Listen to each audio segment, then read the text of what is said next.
Hey everyone, welcome to my channel, Angels of Enlightenment. I know I look like crap. It's raining and I feel like crap today. I've been in a lot of pain, which I've told you guys I have chronic pain.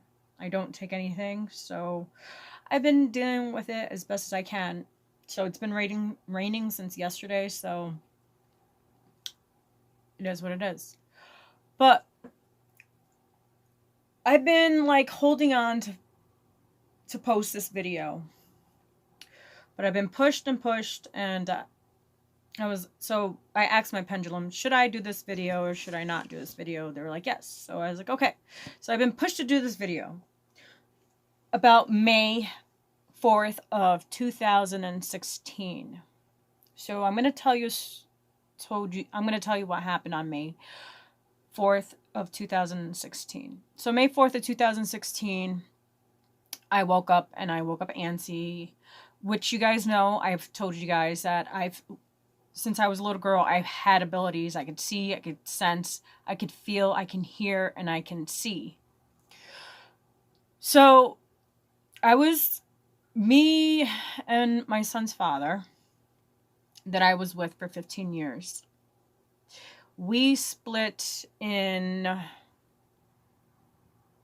January of 2016 because of some personal things that was going on. We were co-parenting. We were still kind of talking. We were talking. We're trying to, work things out from January until April. So in April, like towards middle of April, our second son had an ear infection, so I had to take I called him and he came to watch the other kids so I can take the other kids, so I could take our second son to the hospital to get his ears checked. Come to find out he had an ear infection. So the next day in April of that year, he was doing drugs. He was drinking the night before. And I had a feeling that he was still doing it after, but he wasn't doing it when he had the kids. He did it after, when I came back from the hospital with our second son. So we had a big blowout. He put his hands on me that day. I kicked him out. And I didn't see him at all. And I heard from other people that things occurred. And I have his journal when he was in the hospital, because he was on the 5th floor. I heard that he hung himself, and when I went to the garage to clean out his garage, I witnessed the wood that broke. So pretty much his heaviness broke the wood. So it wasn't successful of him killing himself. He pretty much he hung himself, okay? So the piece of wood broke, the big piece of wood broke, so obviously he wasn't meant to go that day. I don't know when he did it, but he was in the hospital in April 27th of 2016. He admitted himself into the hospital because he had a lot of mental health issues. He had bipolar, he had schizophrenia, he had multiple personalities disorder, he had PTSD, and severe depression. And plus, drinking and doing drugs didn't help either. So April 27th until May 3rd, because I was reading in the journal that he has, that I still have. Because, like I said, I cleaned out his apartment because I had to get rid of stuff and organize and give things to, whoever to his family and stuff like that. So I had to disperse his belongings to his family and whatever else I needed to do and clean out his apartment and his garage. So, May 4th, I woke up and I felt something. I sensed something, like something was off, something was wrong, something was just like not right. Like, I was bothered all day. Like, I was antsy. I was just like, I felt a little bit disoriented a little bit. Like, like, if you have gifts, you would understand. I just felt I just felt something was just not right. Something was just not right at all. Like, something was just not right. So I called him about between 2 and 3 on May 4th of 2016. I called him the first time. There was no answer. It went to voicemail. I called him the second time. It went to voicemail. No answer. I called him the third time, and he answered, and I hung up. I was like, okay, whew. Because usually when I feel like that, something always happens with him. And vice versa. Like, he had gifts as well. So, you know, he would know. It's crazy how, because he used to see things before they happened. Me, I sense things when they happen. Or before they're going to happen. And I see things. So it depends. It just comes out randomly. It just happens, okay?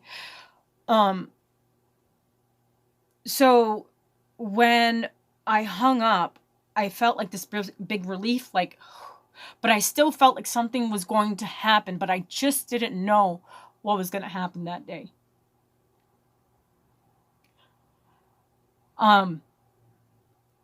So that day, I just let it be. He never called me back or anything like that. Because we were not, like I said, we were not on speaking terms because of what he did.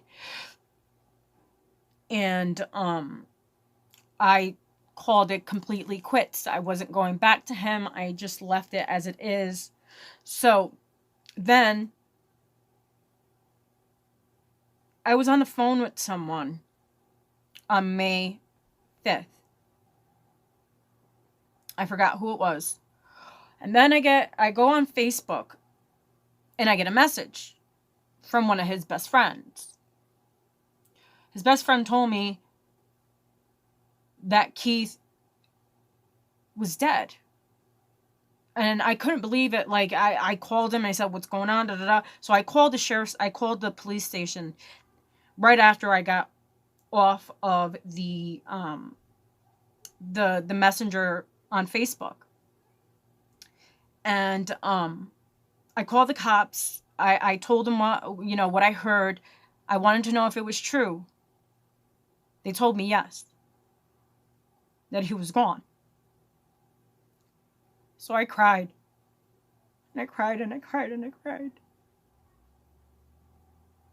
And like, I knew it.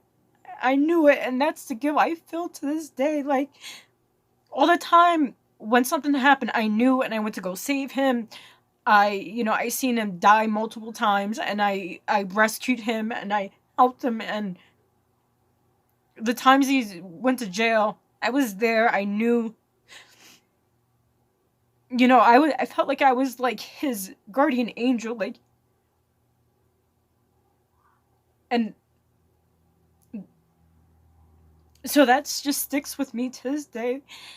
That's the guilt that I feel, that I could have saved his life and he could still be here with our kids. But on the other hand, it was like probably God was saying, no, you can't save him this time. He was murdered that day. Because when I went to the morgue, his face was just unrecognizable. And I knew something wasn't right. I knew something wasn't right. I know that he didn't die over overdose. I knew it. So I knew he was murdered. I don't have like the evidence, but I have the pictures. His face it looked like someone beat him up so bad. Like, I have the pictures.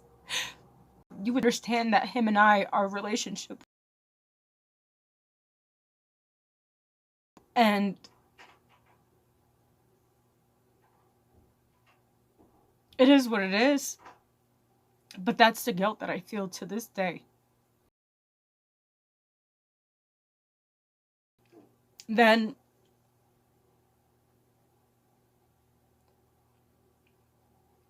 so yeah, I have pictures.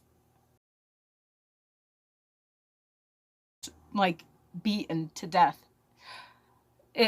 When I seen him at the morgue, he was all purple. He was in rigor mortis and figured, like, and his body was like posed like this. Like, he was like, I don't know how to describe it, but usually when I go into like a deep meditation, at the time I didn't know about meditations, I didn't know, but usually when I go into a trance, I could see what happened. So I seen what they did to him, just a little bit, and then I stopped. I said I don't want to see anymore, so I stopped seeing it. But I seen what they did to him. They beat him to death, and they injected him with something. I believe it was heroin mixed with fentanyl. As I said, at 11/11. It was mixed. I believe it was mixed. I have his death records. I have his death certificate, but his father took the autopsy part out, so I can't see what was in the autopsy.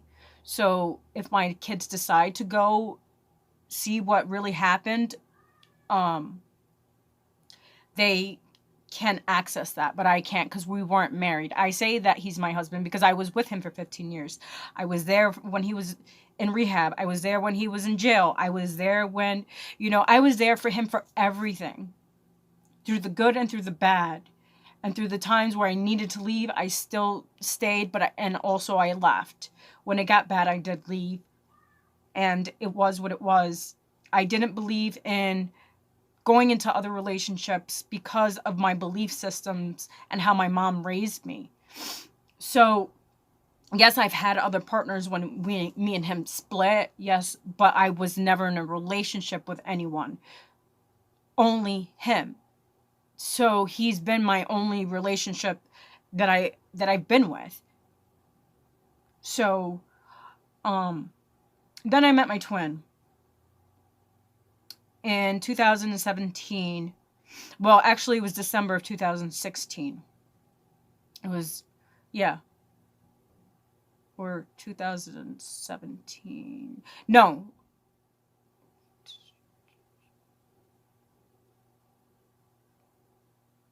2016? Yes, it was in December 2016. Because I had to think back because I remember it was a snowstorm the day after I met him. So I met him in December. And then we didn't talk or anything like that. It was like we exchanged a little bit of words because his sister is my best friend, was my best friend for about 20 years. So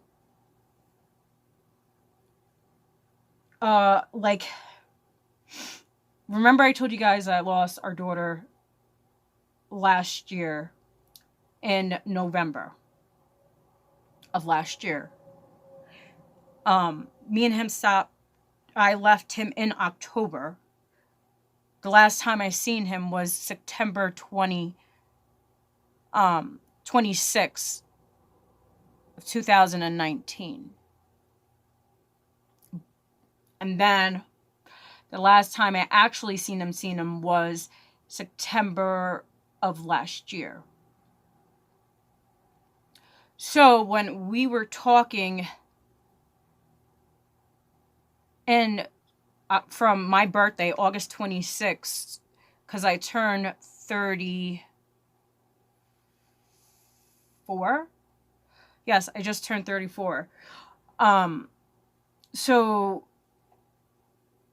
he contacted me in July 4th. Okay, July 4th. I told him some words because of some things that occurred. So then I contacted him in August because I felt him and I knew some things that were going on with him or whatever the case may be. Like, I'm very intuitive, like I said. I used to tell him things and things would happen. So he didn't know that I knew about this girl that he was with. It was like one of those people when he was drinking, and he's one of those guys that like to talk to a lot of women. He's a, what do you call it? A guandam, a player. That's why I really didn't care to, you know what I mean? I always was there to help him and to guide him. So this girl ends up pregnant. I knew about it. And I told him the kid wasn't his.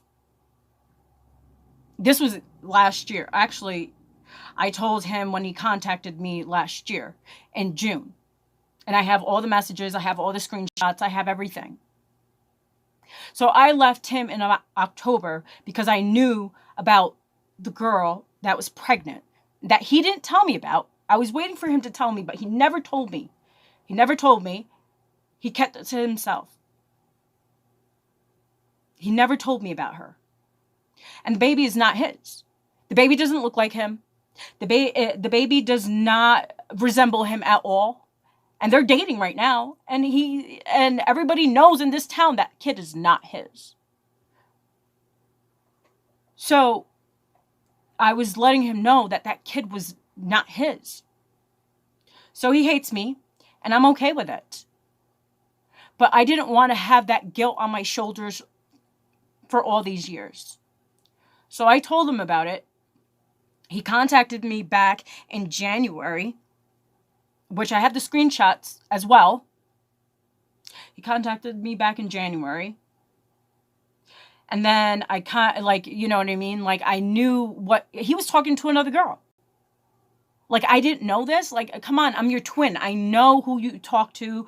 I know what you feel. I know that when you're drinking. I know, you know what I mean? Like, come on. It's like ridiculous. So when I could have saved his life that day. I could have saved my husband's life that day. I could have. But I didn't go. So that's the guilt that I feel for my son's father, my children's father. I don't feel guilty about what I said to my twin. I don't. Because he needed to know what kind of slime he was dealing with. And I never lied to my twin. And I told my twin that I was pregnant with this child last year when I contacted him. Because he contacted me in June, and then I just felt his energy again, so I contacted him in September. And then September 29th, when I told him that we lost our daughter, there was cops at my house. Like a few hours later. 3 cop cars. Okay? So, and I know who it was, and it was the girl that he's with right now. The girl that's saying that the baby is his, and the kid's not his. The kid don't look nothing like him. Like, my youngest child looks like him, and it's not even his kid.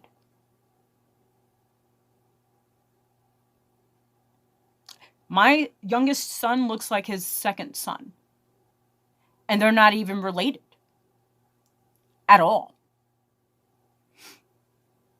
But I'm okay with it. And if we don't talk ever again, I don't really care. Due to the fact that I knew the truth and I told him the truth and he didn't believe me. He believed someone that he just slept with randomly or whatever, that he had a fling with. That it was a fling.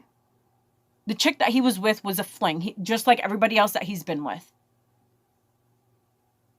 And I admit it, I was part of that fling as well. But I never lied to him. And I was always honest with him. And I always told him the truth. He never told me the truth. He never spoke of the truth. And then he lied to me saying that he took her to court. And he never took her to court. Never. And to this day, he's claiming that child's his. As the child grows older, the kid does not even resemble you at all. It doesn't look like you. And I know who the father is. The truth always comes out.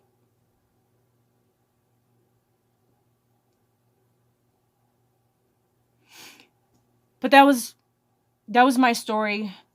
That's what I needed to say. I needed to let go. I needed to release it. And I'm so glad that I made this video because I feel so much better.